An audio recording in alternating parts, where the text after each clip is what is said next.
De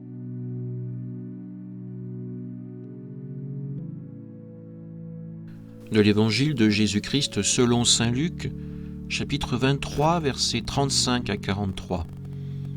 En ce temps-là, on venait de crucifier Jésus, et le peuple restait là à observer. Les chefs tournaient Jésus en dérision et disaient « Il en a sauvé d'autres, qu'il se sauve lui-même s'il est le Messie de Dieu, l'élu. » Les soldats aussi se moquaient de lui, s'approchant, ils lui présentaient de la boisson vinaigrée, en disant « Si tu es le roi des Juifs, sauve-toi toi-même !» Il y avait aussi une inscription au-dessus de lui « Celui-ci est le roi des Juifs ». L'un des malfaiteurs suspendus en croix l'injuriait « N'es-tu pas le Christ ? Sauve-toi toi-même, et nous aussi !» Mais l'autre lui fit de vifs reproches. « Tu ne crains donc pas Dieu ? Tu es pourtant un condamné, toi aussi. Et puis, pour nous, c'est juste après ce que nous avons fait. Nous avons ce que nous méritons. Mais lui, il n'a rien fait de mal. » Il disait « Jésus, souviens-toi de moi quand tu viendras dans ton royaume. » Jésus lui déclara « Amen, je te le dis, aujourd'hui, avec moi, tu seras dans le paradis. » Acclamons la parole de Dieu. Aujourd'hui, l'Église célèbre la solennité du Christ, roi de l'univers. Et pourtant, l'Évangile que nous venons d'entendre nous laisse presque sans voix. Pas de couronne d'or, pas de trône resplendissant, pas d'armées en marche sous des étendards de victoire. Seulement un homme nu, cloué entre deux malfaiteurs, le visage ruisselant de sang et d'humiliation, une couronne d'épines enfoncée sur son front. Au-dessus de sa tête, l'inscription moqueuse « Celui-ci est le roi des Juifs ».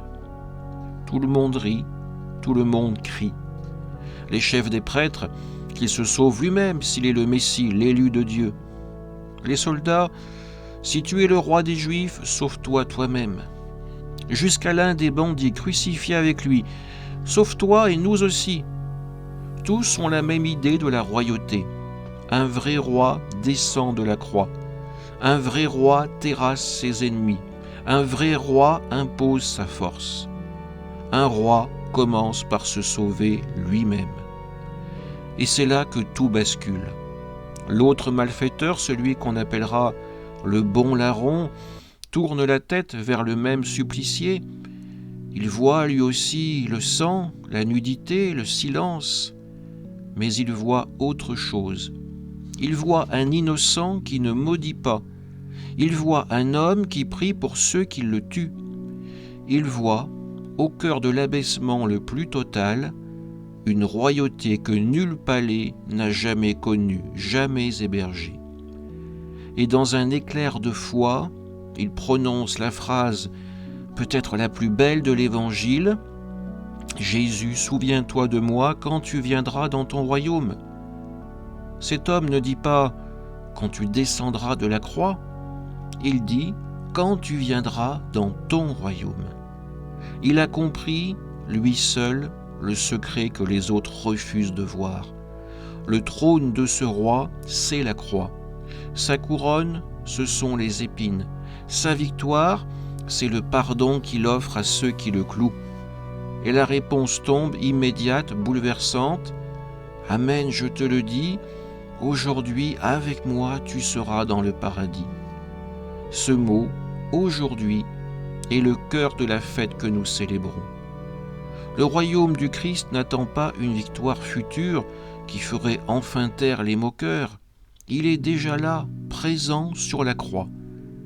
Et ce royaume s'ouvre dès maintenant à celui qui reconnaît dans cet homme brisé le seul vrai roi.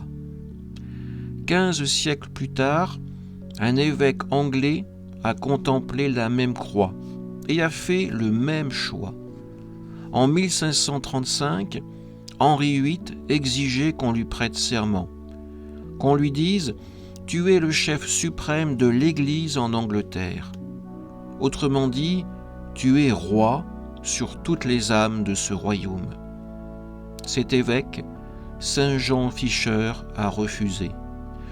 On l'a traîné en prison, puis sur l'échafaud. Enfin, debout, déjà mourant, cet homme a déclaré calmement « Le roi des rois a parlé par la bouche du successeur de Pierre. Aucun roi terrestre ne peut enchaîner les consciences. » Comme le bon larron, il avait vu. Il a préféré perdre sa tête plutôt que de couronner un autre roi à la place du Christ. Aujourd'hui, on ne nous demande pas encore notre sang, mais chaque jour, on nous répète la même tentation qu'au calvaire. Sauve-toi toi-même, prends tout, domine, protège ton petit confort, ferme les yeux sur ceux qui souffrent. C'est la même voix qui disait « Si tu es fils de Dieu, descends de la croix ».